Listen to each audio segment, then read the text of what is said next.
Uh, Good evening, my Eritrean friends and my brothers and sisters and my classmates from school. All my friends all over the world. I did a bit of a kind of explanation, presentation, not formal but informal presentation about our uh,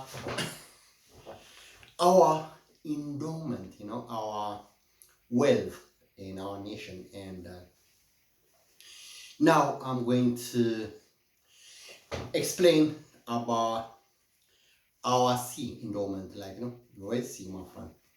1,300 kilometers, stretching all the way from north to the south. Okay, so from Ras Kaisar all the way to Ras Dimora near the Bab el-Mandeb in Asab, southern part of Red Sea, and the northern part of Red Sea is Ras Kaisar. Okay, so Ras means like as is an Arabic and Tigrinya and Amharic as well. Okay, and I will try to give it into more statistical presentation so that it makes sense to people, so that people can connect and relate to it. So Red Sea, my friend, we Eritreans are extremely rich people. So our sea, the Red Sea, is one of the busiest highway of traffic of ships, tankers, merchants, ship, and and yachts. We are very rich, my friend. 1,300 kilometers. We are the people who own one of the longest shores in Africa. I think next to Somalia before the war. Okay, so what I'm trying to say is, I don't think a lot of Eritreans realize how rich we are, and I don't think a lot of people comprehend and understand the magnitude and and the seriousness of our sea. Number one is the busiest channel. So you got the North Sea, all these Europeans travel all the world, making sea trips to the northern Europe, from all the way from the Mediterranean Sea via the Atlantic Ocean. So they have to go through this narrow sea. It's called the North Sea, near the Channel Tunnel, or they call it English Channel. Okay, so it's between Dover and Calais. Okay, so it's probably around 30 kilometer sea strips. It's very narrow. It's the same like this Bab el-Mandeb that we got in our country, along the Djibouti, Eritrea, and that's connecting with Yemen. Okay, so it's the same thing. It's very incidentally, it's 30 kilometers as well. The distance between Yemen and Djibouti and Eritrea, 30 kilometers. And the North Sea, you got France and England. So you got the English Channel, 30 kilometer space, so these seas are one of the busiest sea transportation, linking the southern part of the globe with the northern. So you got all these German Scandinavian countries, Norway, all the nations. They have to come towards Italy, and they go up to France on the left, and UK, England on the right. So they go up, my friend. So you got all these Holland, Germany, all the nations up to the north, Sweden, Norway, all these Nordic countries. So that's very busy sea, the same like ours, like, you know. So coming back to our Eritrean, the Red Sea, average yearly 25,000 ship average pass through our Red Sea from the Suez Canal and all the way to Ba18 to Eritrea, Djibouti, all the way, my friend, to the Indian Ocean. Via the Indian Ocean, then you go all the way to China, you know, India, and all these East Asian countries, you know. So it's very busy, my friend. So when you try to factor it out and divide it into daily statistics, it's 59 ships a day. It's big, my friend. 59 ships. So you got all these tankers, you got all these yachts, all these super mega rich people coming to our warm seashores to enjoy, my friend, you know. So they pass through that. So what it means is, okay, mind this, underline this. What it means is, suppose that we, the people of around ERITREA, okay, because our land is really amazing, very strategical, close to the sea, and our land, our sea breeze is really, my friend, it's paradise on earth, okay. So it is only 40 or 50 kilometers from Ghetto, from Ba18, straight to Zula. Shortcut, my friend. So you go all by bicycle, by horses, by mule, or, you know, car. Maybe I don't think it's even 45 minutes, to be honest, like, you know. So off you go, my friend. You go all your farm products, ship it to Zula, all the way to the sea traffic, my friend. Super highway, no? Super rich, my friend. So very strategic. Our area, ERITREA, Ba18, all that area, Arat, all this segment area, the whole area, is the most trade, commercial, strategic area in the whole of Africa, because of the Red Sea, my friend. A shortcut to go straight to the Mediterranean countries, okay? Then, or you go all the way to the Morocco, Tunis, then you go all this Gibraltar, very narrow area, okay? The same like this Suez Canal. Then you go to Atlantic Sea, my friend. Shortcut, okay? So what I mean is, if you go all these 25,000 ships passing where you see Red Sea, my friend, Nizula, Massawa, all the way to Asad, that means, my friend, business, my friend, multi-billion dollars, euro, UK, pound, sterling, transactions passing, my friend, just like that, my friend. All these big mega ships, my friend, all these tankers, all these yachts, super rich people, you know, they pass via the party, my friend, you know. So what happens is, we the ERITREA people, okay, we try to build a new city, Nizula, my friend, okay. So we're going to have all these barges, okay, pontoon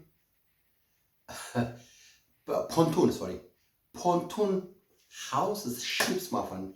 You got all these, like this Hong Kong and Singapore, all these countries, they were built on this pontoon floating houses, my friend, okay.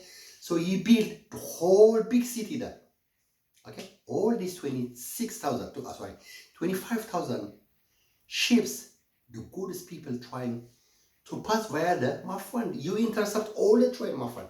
All these rich people, all Asians, the Indians, the Pakistanis, and the Chinese, the Japanese, the whole of East Asia, my friend. All the Iranians, you know, the Persians, the Arabs, the Europeans, the Mediterraneans, the Americans, everyone passing via there, they come to your city, you know, or your pontoon floating city in Zula. So all these traders, people passing via their pontoon, via their yachts, the tankers, you know, all the ship merchants, my friend, all these rich people. Here you go, my friend. You intercept, you intercept them. They come there, and you go all our fertile land in ERITREA, all this bounty around Saganati, Algeria, all this Wahadas, all this Geshem, Diot, all this area, my friend, Gala. So now it's called Gala, okay, but our parents call it Gala. All the big farms, my friend, around that area, done. So you live both worlds, my friend. So you go, you see highly sophisticated city on pontoon floating houses, my friend. Okay, so it's like this Maldives, all this Asian nation, very super rich in tourism, my friend. Pristine, clear sea, warm, all these super rich people, they go there for their holiday, and that's right in our yard, my friend, just 50 kilometers, 40 kilometers from Ba18, my friend. Okay, so I don't think our economic experts just communicate this, try to articulate all their ideas, their vision. I don't think they got the vision, obviously.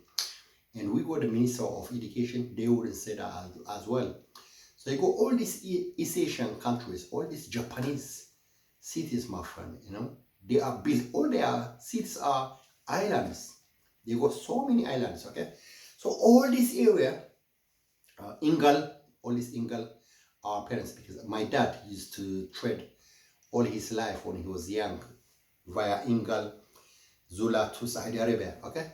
Some of them, they go to via Yemen as well. Or we used to get all these spices, all this common and rice and everything, my friend, okay? So that's a very busy trade center. All these 56,000 ships passing via there. So we intercept, my friend. The thing about business is, okay, when you try to set up and then make business open, a very famous business, very successful business, there has to be a lot of people's traffic, okay? It could be near school, it could be near hospital, it could be like a near shopping center, like a mall, where there are a lot of people coming there, maybe concert hall. So that's business where you open a shop, maybe a restaurant and anything, my friend. So these people, 56,000 ships via there means a lot of goods transactions passing via the people, rich people, on their yachts. Right there, they will come to buy all the watermelon, fruits, vegetable and meat, all our farm products right there on our floating, okay, pontoon houses, like this, what do you call all these, Hong Kong and Singapore, all these Southeast Asian countries. That's how they were founded initially. Then later they become so much sophisticated technologically in the all know-hows. Then you go all these now big skyscraper, big buildings, like all these like Manhattan, all these like Chicago and London, Canary Wharf, and so as we go along, we get more advanced, and our technical schools, universities, and our people, the more they get educated and trained, then we will be able to build all these super big cities, city centers on the sea, like all what you call all this in Dubai, what was it called? Al Jumeirah Island, it's this big, all these super rich people globally, like they go there and they invest there, okay, Al Jumeirah in Dubai. So that's the same thing, our vision in our near Zola, my friend, okay. So the whole city, all the people, especially we at this area people, my friend, we were not fortunate enough to get our leaders to educate us on this, my friend, to articulate this, what it means. We as Adres area people living near the sea, my friend. Nobody says that. Mr. Musa Naib, which is the commissioner of the Minister of Education, lips zipped. He wouldn't say nothing, my friend. I'm not 100% sure it's because he is not empowered and told by the president. Obviously, he doesn't say nothing, my friend. Yeah, they don't train you. They don't tell you nothing. They don't. At least they don't even give you that blurred kind of initial idea as a vision. They wouldn't. But we do. That's where we grew up, my friend. Okay, I know the whole area. As a kid, I used to go there, and that's my village.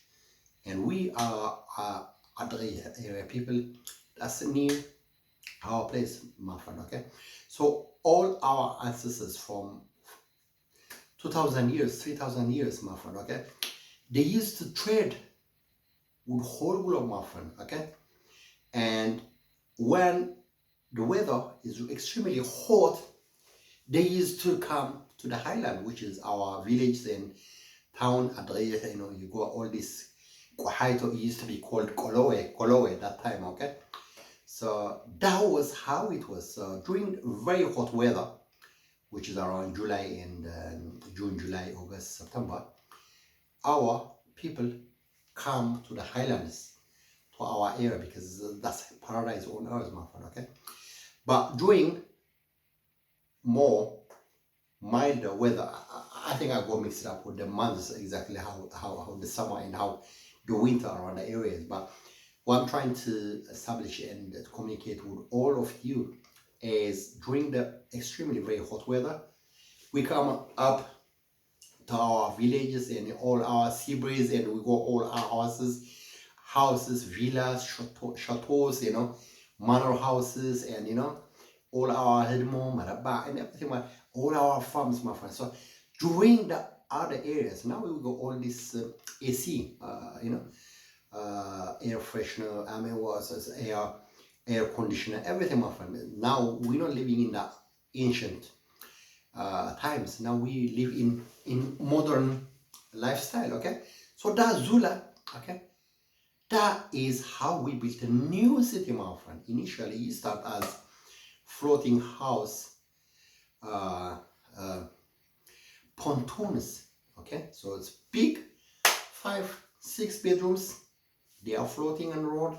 If you want, you got your engine, Yamaha or whatever it is, Suzuki, whatever, and you tow it and you take it wherever you want. Raskesa, all the way from Raskesa to Ras Dimora to Asab to Masawa, everywhere, my friend. Okay, so that's our vision. So how do we do it?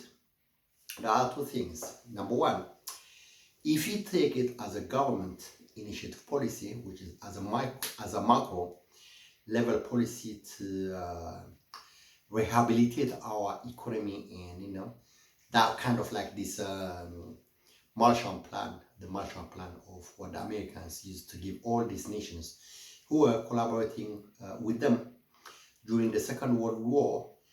The number one is you go all this IMF and you know and everything, and they give you money, maybe free or maybe some loan, maybe half. I mean, you know, but they won't give you, my friend. We are trying. Number one is Africa. I think they would give that to Egypt and Israel because strategically they want them to work for America. But we are extremely independent people. We have to do it ourselves, my friend. Okay. So now I lost track of all the things, the articles I used to write on my Facebook because number one, I don't think a lot of people understand it. I don't know because I write it in English and it's text, but now it's with my own video clip and you know audio, and you can see my face and my presentation, everything what I'm saying. So I did data modeling because I'm an expert on business intelligence, you know, so data person. So I speak, I present physically in data, all these fancy graphs, tables, my friend, all these colors, you know, all these KPI, key performance indicators, everything, my friend. So that's what I'm trying to do, data modeling, okay? So how are we going to fund? Number one is like this bond share, like what the George Renaissance Dam, the Ethiopians did to their project, okay? So all the Ethiopians were involved, they were contributing bond shares because the IMF told them, like, my friend, okay, we're not gonna give you money, you have to do it by yourself. So the government told all their own population to contribute money as a bond, so they are shareholders. That's our project, my friend. All we, my friend, this is our life, my friend. We are the use of Eritrea, you know. And I don't think the government ministers, they don't give a toss about that, my friend, okay? So this is our life life of our kids, for posterity, forever, my friend. So I think we have to get this started, my friend, okay? So my initial idea, my vision, even though it's a bit blurred, kind of like try to brainstorm ideas into all our people, you know, because we, the other area, are extremely active people in life, my friend, okay? So this thing, it has to be like this George Nile Dam river that they did for their river, and this is our sea, my friend, you know, 1,000 times, 10,000 times important than the Nile River, okay? So we have to have the brain to use that idea project that I used for Ethiopia, you know, because IMF and all, they're not going to give us that kind of like this Marshall Plan kind of rehabilitation economy because of our economic destruction because of all this 30 years war. So we have to fund it, my friend, okay? So the know-how initially and everything, and financially as well. So what my initial idea about this modeling, that's what I did. I wrote maybe 4 years ago, was every Eritrean, I'm 100%, there are minimum 1 million Eritreans in Europe and North America, you know, all these European, in the West, okay? So all this 1 million, if everyone is told to contribute $1,000, we are talking 1 billion, my friend. Just only 1,000. Every individual, it could take maybe 5 years for them to make that money, you know, save that money, 1,000 pounds over between 5 and 10 years. It's a peanuts money, my friend, you know, it's affordable. So this is our brainchild, this is our money. The IMF is not going to give us nothing, my friend. The African Development Bank, nobody cares about us. Obviously, they got their own priorities somewhere else, okay? But this is our life, okay? So we have to contribute bond shares like this, the Ethiopian George Renaissance Dam did to fund their project, okay? This is extremely wide spectrum, wide kind of project, but we can start as a basic step, then we can make it further, we can develop it and grow it. So $1 billion in our pocket, my friend, 1,000 for each person is a peanuts, okay? Even 500,000 people are interested in the project, you go $500 million. It's a big, massive project, my friend, to start a new, you know, free trade city, okay, in Zula. All these people from the highlands and everywhere are gonna own a space there, and you got this 26,000 ships passing via there, and you got a new city, my friend. So we're gonna be, okay, the beneficiaries of this trade. We are intercepting all these ships and all the people, the goods, my friend, and the tourists, the merchants, everything, my friend. All these yacht people with yacht, and like, you know, me personally, I'm gonna do all my music there, my friend, like this Ibiza and whatever you have, my friend. Still, I'm still in that young mood, my friend. I'm just telling you, like, you know, the possibilities that our young people can do, my friend, okay? We're talking about Red Sea, my friend. We're not talking about cold weather sea, warm sea. When you swim in the Red Sea, the sea is so warm, my friend. You feel like as if you are just really like very nice swimming pool with the heated, warm sea. It's really lovely, okay? So that's how we do our trade. So that's the data modeling. What did I say? £1,000 each of minimum 500,000 electrons, which is, we're talking about minimum 1/2 billion what's it called? Pontoon, floating pontoon.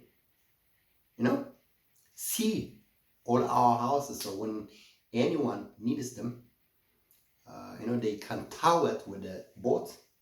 You take it somewhere else, my friend. So this Red Sea project, my friend, is a big chunk of trade. We always, 33 years, we see all these ships going by, just watching. They don't even allow us to watch them. Nobody is making trade, my friend. You go all these Saudi Arabia cities like Yambur and Jeddah, which are along from the Red Sea part and from the other end, you know. And these people are these cities are highly industrialized nations, which are interconnected to the whole global sea trade, my friend, okay? But we're not taking advantage of it because we're not using our brain, my friend. We're not using our vision. We're not trying to articulate our vision as well. So this is going to be a very good opportunity for all electronics to to take an initiative and get involved on this. And obviously, a lot of people have got their own different visions, and this is my vision. So I wrote this on my Facebook in a text form, but I wasn't able to communicate and present this in my audio form and visual clip like this. And it's going to be a very good opportunity for all the people to get on board and take it further, especially the young people, you know, very ambitious, extremely confident people, you know, highly educated, and they got the finance and they got the energy, and you got a lot of extremely very connected young people from all over the world, from Asia, obviously from Africa, from the Middle East, everyone, my friend. So this is a big project, my friend, okay? This is the only way we can fix our mess, my friend. Otherwise, we will end up always talking only about the politicians, my friend. This opposition, that pro-government, all that kind of stuff, my friend, which is nothing. It doesn't contribute to our development, you know, economically, intellectually, our kids' future, educationally, you know, trade-wise, historically, and so that's my friend. So we don't have to talk about all this Adulis history. You know, the church in Adulis was this between 1100 was a Christian church. My friend, we've been talking about this for odd 30-something years. What is that thing? Nothing, my friend. We are the people. We are in Europe. We are in the West, my friend. Okay. So that church was supposed to be a venue for us to get connected to the global Western nations, like, you know. And we are in the West, my friend, okay? So we are the museum of Eritrea in the West, my friend. We know the life, we work with them, and we live them, my friend, okay?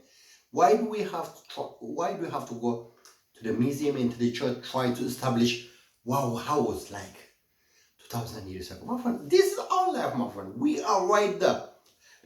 So this trade, this Red Sea, superhighway trade traffic, we have to partake in it, my friend, okay?